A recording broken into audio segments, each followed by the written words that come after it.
श्री राम लक्ष्मण जी हंस रहे हैं। बोलो हरे राम राम राम हरे हरे, हरे कृष्ण कृष्ण कृष्ण हरे हरे। आइए, श्री रामचरितमानस लंका कांड चल रहा है। कृपालु रघुनाथ जी तथा लक्ष्मण जी दोनों भाई ऐसा कौतुक देखकर हंसते हुए चले। श्री रघुवीर सेना सहित समुद्र के पार हो गए। वानरों और उनके सेनापतियों की भीड़ कहीं नहीं जा सकती।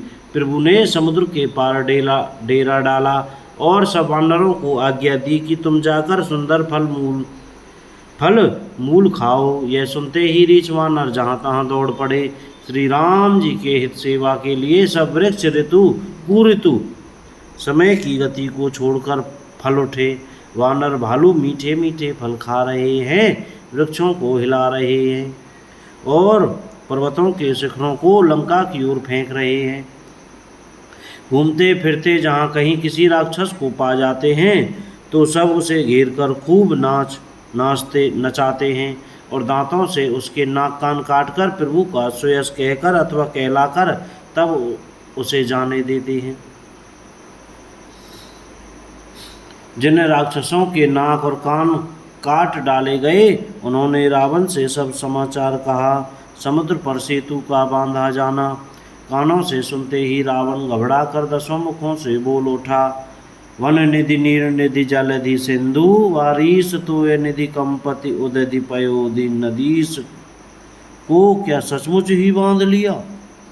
फिर अपनी व्याकुलता को समझकर ऊपर से हंसता हुआ वह को बुलाकर रावण महल को गया। जब मंदोदरी ने सुना कि प्रभु श्री राम जी आ गए हैं और उन्होंने खेल में ही समुद्र को बंधवा लिया है,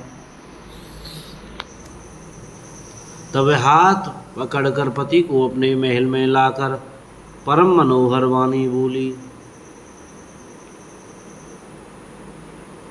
चरणों में सिर नवाकर उसने अपना आंचल पसारा और कहा, हे प्रियतम क्रोध त्याग कर मेरा वचन सुनिए। हे नाथ, वैर उसी के साथ करना चाहिए जिससे बुद्धि और बल के द्वारा जीत सके।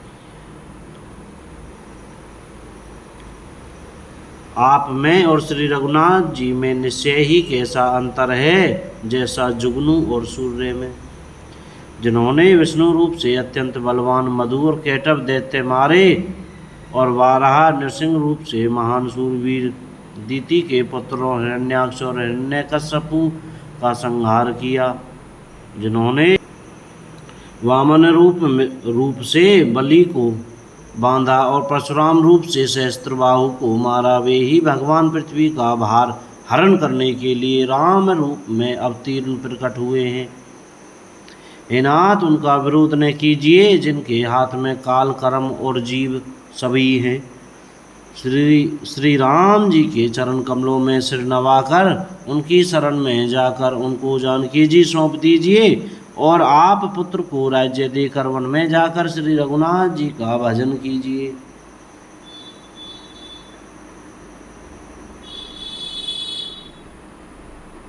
हे नाथ, श्री रघुनाथ जी तो दीनों पर दया करने वाले हैं। सम्मुख शरण जाने पर तो बाघ भी नहीं खाता। आपको जो कुछ करना चाहिए था वह सब आप कर चुके। आपने देवता राक्षस तथा चर अचर सभी को जीत लिया। हे दशमुख, संत जन ऐसी नीति कहते हैं कि चौथेपन बुढ़ापे में राजा को वन में चले जाना चाहिए।